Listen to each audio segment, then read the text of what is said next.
Bueno, señoras y señores, agradecemos su compañía. De inmediato vamos a lo que es los temas de interés en el orden político y social. Y para analizar los mismos, contamos aquí con la presencia del comentarista, periodista Leonardo Jaques. ¡Aplauso! Buenas tardes, Domingo. Buenas tardes a toda esa teleaudiencia que al mediodía espera ahí frente a su televisor la transmisión de este espacio meridiano BTV. Me han preguntado, rompiendo un poquito la formalidad del segmento, que siempre proyecta una imagen muy bien ajustada y armoniosa, que quién es tu asesor en el vestuario.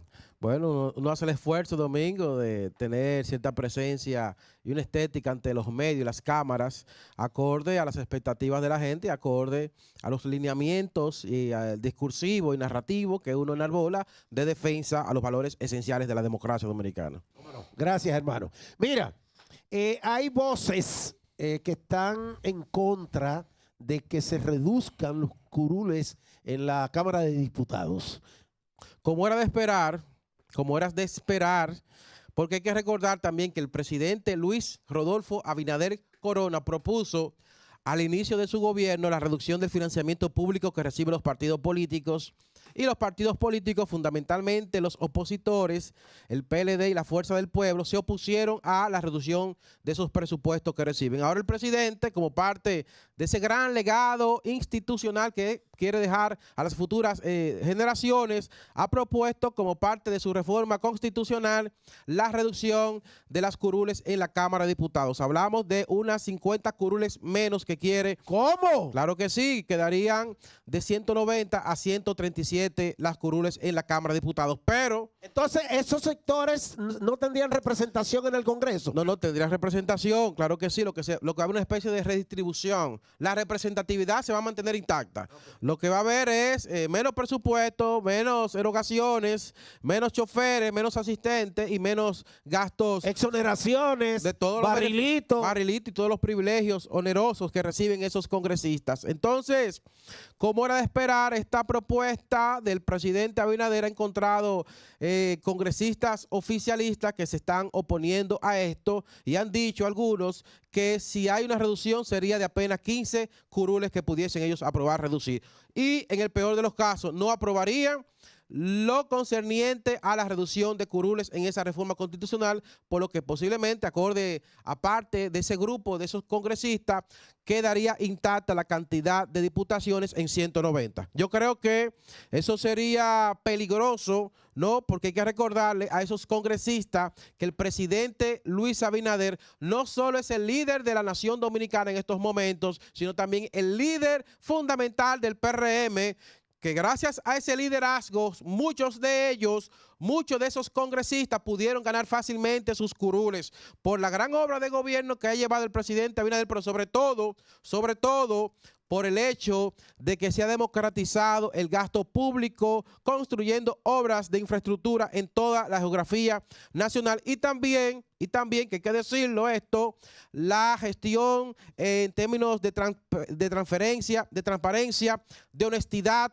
y de decencia con la que el presidente Abinader se ha manejado, que todo esto ha contribuido con que el presidente y el gobierno y el PRM hoy sean la organización, ¿no?, y el líder político más valorado de la República Dominicana, por lo que yo creo que intentar socavar ese liderazgo y respetando los lineamientos partidarios pudiese representar un peligro de cara a la necesidad del PRM mantener la unidad de la organización política. ¿No está establecido que las diputaciones son en proporción a la población de determinados sectores? Sí, lo que va a haber una especie... Bueno, en la reforma constitucional, excelente observación, Domingo, en la reforma constitucional de 2010 se estableció un fijo de 190 diputaciones, independientemente de la cantidad de crecimiento poblacional que pudiese experimentar el país en el futuro. O sea, se estableció un tope de 190 diputaciones. Ahora va a haber una especie de redistribución y se va a reducir a 137 diputaciones, lo cual inclusive fue contabilizado en términos de las erogaciones presupuestales que pudiese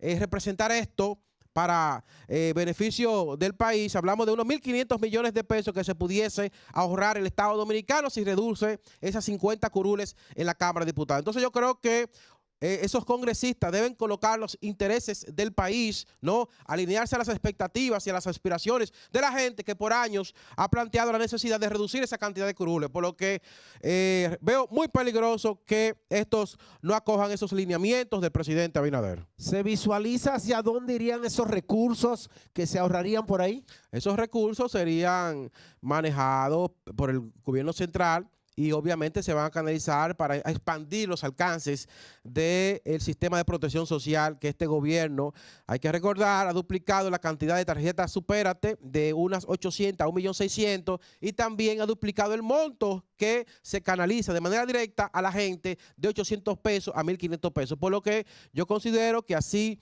como esa reducción de curules representaría un paso importante, por igual también el hecho de que el gobierno proponga unificar el Ministerio de Educación y la MESI también representaría un impacto importante en materia de eficientizar el gasto público. Y por igual, también, que esto está inclusive establecido en la reforma constitucional, el hecho de que se plantee la posibilidad de unificar las elecciones presidenciales y congresuales con las municipales, esto representaría que más de 2.000 millones de pesos no tengan que gastarse para realizar un proceso eleccionario aparte del proceso presidencial y congresual. ¿Qué justificación se dio a la unificación de las elecciones en su momento? Primero, tuvimos la separación de las elecciones desde finales del 90, con el Pacto por la Democracia, el pacto histórico suscrito por el profesor Juan Bosch, el doctor José Francisco Peña Gómez y el doctor Joaquín Balaguer. A partir de allí se estableció la realización de elecciones separadas. Hay que recordar que en 1996 se realizó las elecciones presidenciales en las que ascendió el presidente Leonel Fernández y ya en el 98 de manera separada se realizó las elecciones congresuales. Inclusive fue el partido, el PRD, no el partido que obtuvo la mayoría. Entonces, luego más adelante, convencidos todos de que el país no podía estar en un proceso permanente de campaña política, se decidió unificar las elecciones y ya más luego no se decidió realizar las elecciones municipales separadas de las elecciones presidenciales y congresuales. Yo creo que si observamos lo que ha acontecido en las últimas décadas en cuanto a si unificadas las elecciones o separadas, creo que pudiésemos llegar al convencimiento de que lo más conveniente para el país es unificar las elecciones.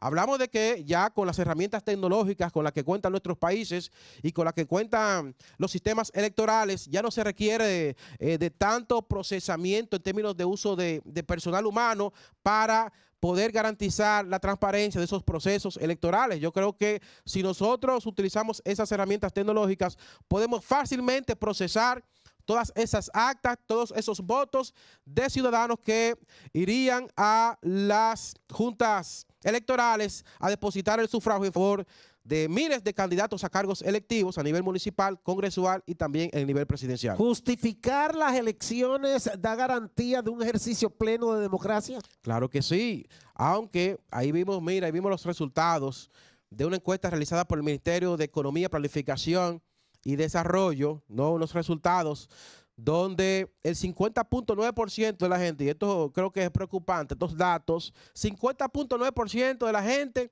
dice que no le importa que el gobierno sea corrupto siempre y cuando ese gobierno procure construir soluciones que impacten y les resuelvan sus problemas fundamentales. Pero no solo eso, sino que también no se está alimentando ahí lo incorrecto, claro, lo inmoral, claro, lo no ético. Parecería que este es un pueblo patológicamente corrupto. Espérate. Eso es lo que se puede no interpretar de esos resultados de esa encuesta. Pero no solo eso. Otro dato preocupante es que la gran mayoría considera que la República Dominicana está siendo dirigida por los poderosos, por los que más tienen, por los que más recursos económicos manejan, lo cual yo considero que también representa un peligro, porque hay que recordar que la democracia es un sistema del pueblo y para el pueblo. Entonces, cuando el pueblo considera que ya no es él el que está tomando las decisiones en esa democracia, pudiese de cierta forma, como en efecto está aconteciendo, perder la confianza en ese sistema político democrático. Bueno, en otro tema ya más doméstico, se habla de que se está haciendo una devolución del dinero, ¿no?, que se cobra en la tarjeta de turismo. Explícanos eso. Mira, durante el gobierno del Partido de Liberación Dominicana, que fueron los gobiernos que más reformas fiscales implementaron en el país, las llamadas reformas fiscales y los llamados parches, como parte de todo ese incremento de impuestos del ITEVIS, del impuesto sobre la renta, del impuesto a las bebidas azucaradas, de las bebidas alcohólicas también y a los combustibles, el PLD también incrementó un impuesto a la entrada de turistas a la República Dominicana, la llamada tarjeta de turista, que cuesta $10, que se le carga de manera automática en la compra del ticket aéreo a todo extranjero. Entonces, como parte de las promesas de campaña del presidente Abinader, él prometió eliminar esto. Y en efecto se hizo esa eliminación. Ahora, lo que se ha hecho es que tan pronto se le cargan esos $10 a todos aquellos que compran los tickets aéreos fuera del territorio nacional, no, el que quiera la devolución de los $10 tiene que hacer la solicitud de manera personal. Entonces, acorde a las estadísticas registradas, ya más de 176,000 personas, ¿no?, que se le habían cargado esos $10, se le ha devuelto esos recursos económicos y esto va en crecimiento, lo cual yo veo positivo de cara a la necesidad de no imponerle esos impuestos a dominicanos que residen en el exterior y que vienen 4 y 5 veces al país en el año, lo cual pudiese representar unos $50 que antes no se devolvían y ya gracias a las políticas del gobierno se le está devolviendo a sus bolsillos. Anda un rum que dice que el señor ministro de Educación ha puesto a disposición del señor presidente su cargo. El ministro Ángel Hernández, me parece presionado por la opinión pública y porque tal vez él mismo considera que no ha tenido la mejor gestión acorde a las expectativas, ¿no?, que él había planteado a sus inicios de mandato allí en el Ministerio de Educación, ha salido a relucir que él le puso al presidente Abinader sobre la mesa la posibilidad de que sea sustituido allí. No se sabe cuál decisión va a tomar el presidente Abinader, aunque yo creo que muy posiblemente lo va a remover, aunque aún se desconocen los nombres de quienes pudiesen estar por allí, pero creo que será importante que el gobierno comprenda la urgencia de colocar otro ministro allí que articule mayor consenso con los profesores, con la sociedad civil y que sea, si se quiere, inclusive más respetuoso con la prensa nacional. ¿Por qué ha sido tan criticado él? Porque el hombre es un experimentado en la gerencia privada. Él tiene una universidad, la universidad de la edad tercera de la edad, pero de la tercera edad, perdón, la universidad de la tercera edad, pero no tenía experiencia en la gestión pública. En la gestión pública es fuego. Usted se expone a la opinión. Hay muchos intereses. Hay muchos intereses. Usted se pone a la crítica de la prensa, de los medios de comunicación, de la opinión pública del país.